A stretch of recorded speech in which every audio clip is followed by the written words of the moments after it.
1932 की घटना है। मद्रास में स्थित गौड़ीय मठ में श्रील भक्ति सिद्धांत सरस्वती ठाकुर उपस्थित थे। तो उस समय ब्रिटिश काल के जो हाई कोर्ट के मुख्य जज हैं वो उनसे मिलने के लिए आए, श्रील भक्ति सिद्धांत सरस्वती ठाकुर प्रभुपाद जी से भेंट करने के लिए आए, दर्शन करने के लिए आए। और भक्ति सिद्धांत सरस्वती ठाकुर प्रभुपाद जी से उनकी भेंट हुई और बहुत वार्तालाप हुई।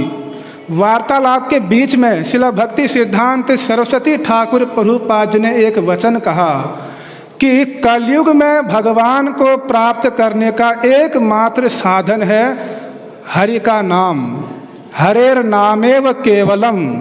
जो व्यक्ति इस कलयुग में भगवान हरि का नाम लेगा, जपेगा, कीर्तन करेगा, ऐसा व्यक्ति जो है भगवत प्राप्ति कर पाएगा। और कोई साधन नहीं है भगवान को प्राप्त करने का। तो वह जज जो था उसने ये वचन सुने और वह मायावाद दर्शन से प्रभावित था। मायावादियों का बड़ा संग करता था वो, उनके विचारों से वह बहुत प्रभावित था।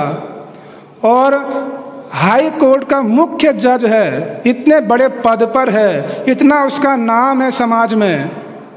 और उसने श्रील भक्ति सिद्धांत सरस्वती ठाकुर प्रभुपाद जी के जब ऐसे वचन सुने तो उसने कहा कि स्वामी जी आपने ठीक कहा है, लेकिन साधन कोई भी हो, उपाय कोई भी हो, चाहे ज्ञान मार्ग हो, कर्म मार्ग हो, ध्यान मार्ग हो, भक्ति मार्ग हो, किसी भी देवता की पूजा करो, कोई भी मार्ग अपनाओ, जाना तो भगवान के पास है, जाना तो सभी एक ही जगह है। इसलिए आप ऐसा नहीं कह सकते हैं कि केवल हरिनाम करने से भगवत प्राप्ति होगी।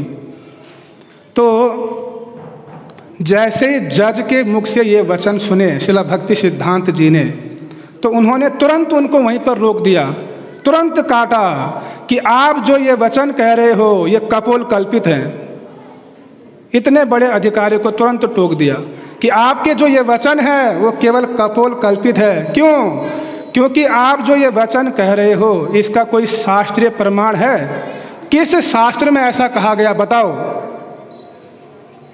और आपका ये जो वचन है ये मायावाद दर्शन से प्रभावित है।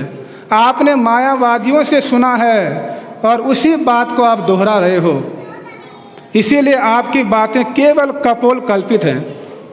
आप तब तक सत्य वस्तु को नहीं समझ पाएंगे जब तक आप गुरु परंपरा से नहीं जुड़ेंगे। और गुरु परंपरा से श्रवण किए बिना आप हमेशा सत्य वस्तु से अनभिज्ञ रहेंगे, ऐसा उनको बोला। और वह जज निरुत्तर हो गया। तो सोचिए सत्य वस्तु को कैसे प्रस्तुत करते हैं श्रील भक्ति सिद्धांत जी।